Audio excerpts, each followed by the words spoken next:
When some of us look at our current world situation, we see a catastrophic human crisis emerging within view.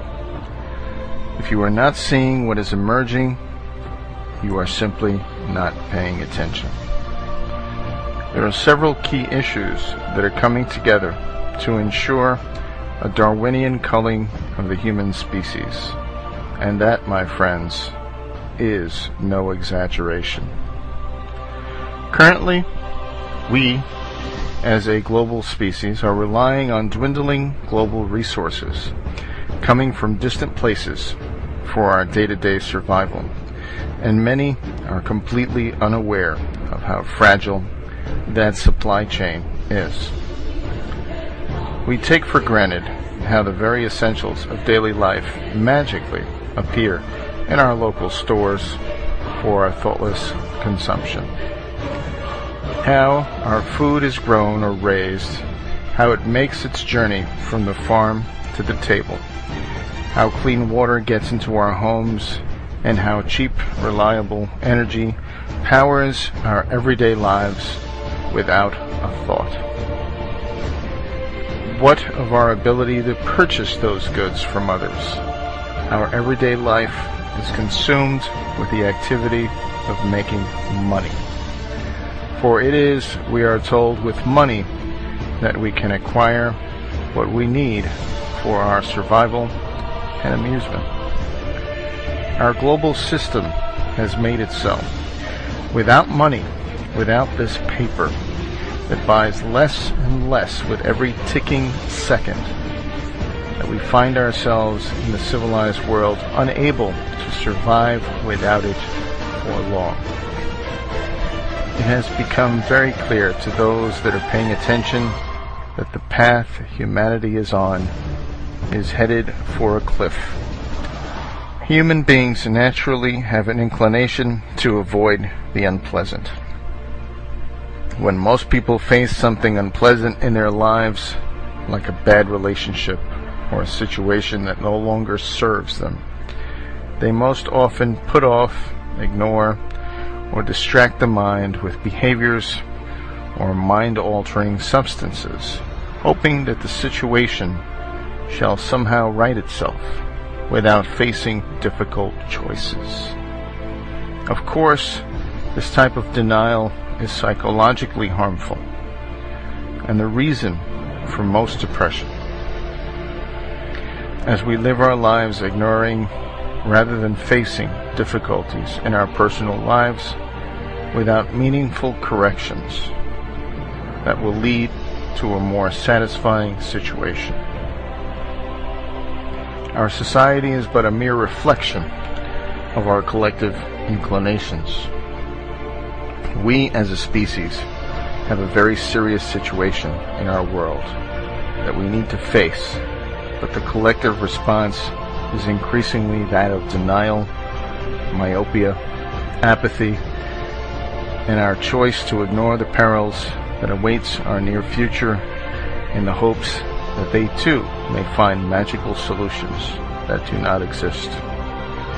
Our politicians, obsessed at kicking the can to the next election, fail to serve us because we, as people of our respective nations, fail to serve ourselves in societies where ignorance is bliss.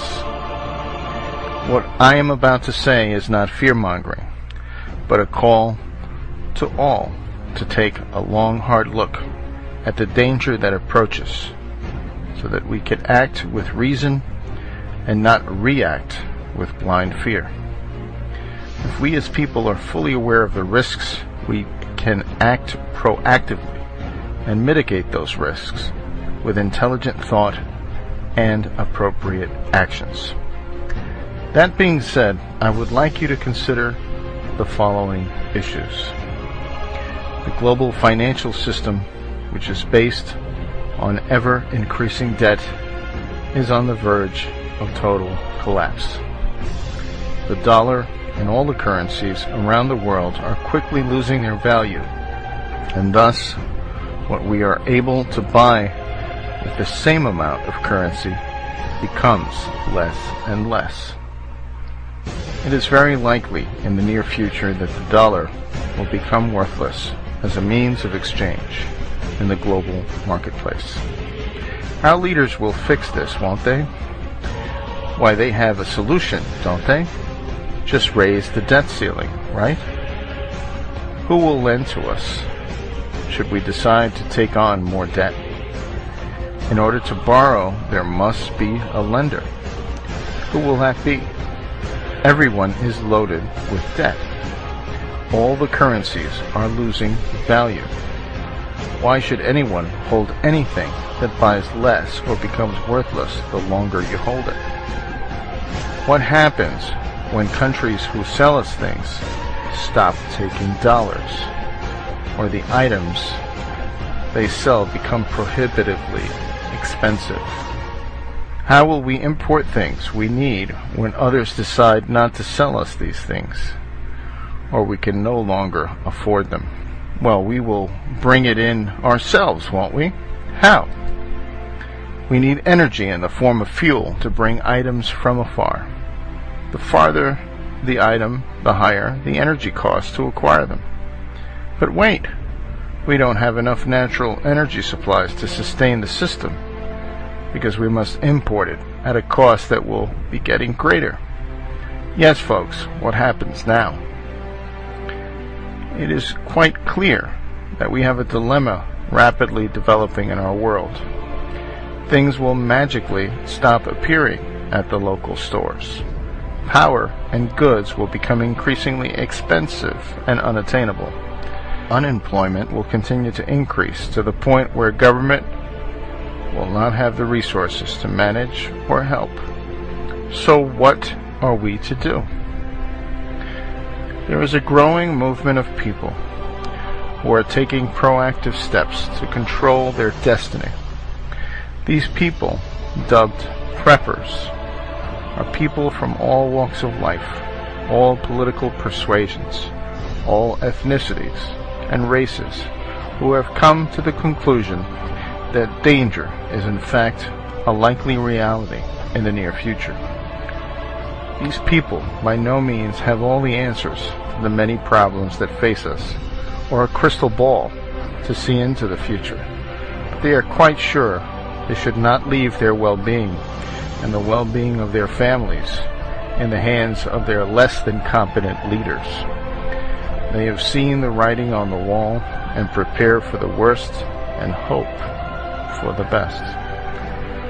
These people are storing food and water for themselves and their families in case of some unforeseen event that may interrupt their supply of life's necessities. These people are stocking up in items that may help them in the world unlike the world we have today. The items they store are not items which need disposable parts, but items that have served their ancestors in a time before life's current conveniences. Some are even planning beyond food storage, as the length of such a crisis may be far longer than their supplies will last. Many who can are migrating to places where they were able to sustain themselves with livestock and planted harvests. These people are re-educating themselves with information in the art of self-sufficiency that has been lost to this generation. They are buying weapons to defend themselves from the lawlessness that would ensue in the absence of law enforcement. People who cannot leave their urban environments are growing rooftop gardens and keeping rabbits and chickens in an attempt to offer some renewable source of nutrition in addition to their food sources. Goats have become more common in the suburbs as a reliable alternative to dairy sources. People are becoming proactive because unconventional times require unconventional solutions. These people are becoming less and less fringe and more mainstream. The people are becoming more and more aware that our leaders have no such solution, and the world is quickly headed to a global disaster of epic proportions. When the dust settles, those people, called preppers, shall inherit the earth.